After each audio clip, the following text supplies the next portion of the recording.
Papa, sorry. Ay, ano yan?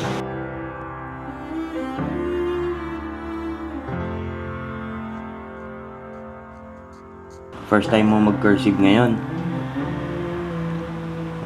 Huwag masyadong madiin. Sige, dahan-dahan lang anak. Tingin nga.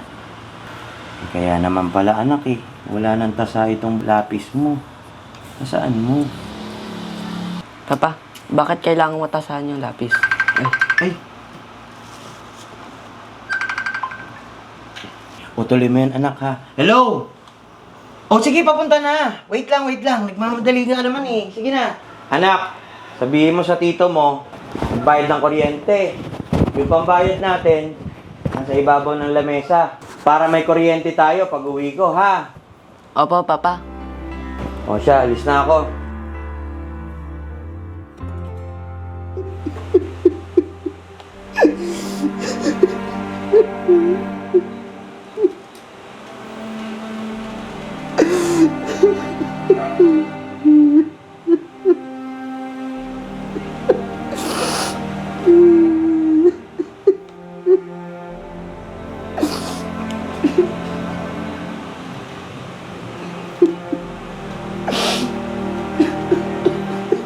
Papa, ano nangyari?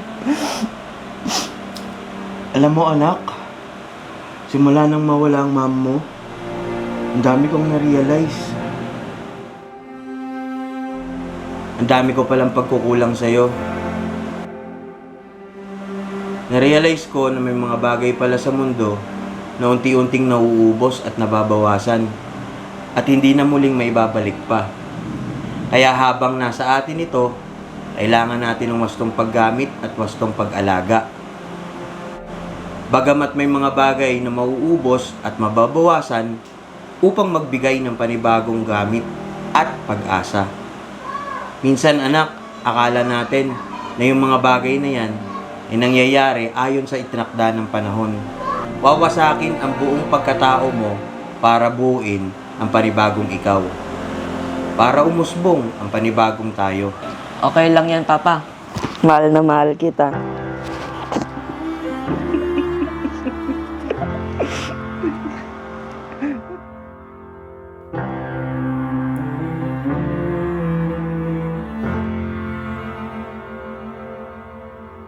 Close your eyes and let down your defenses.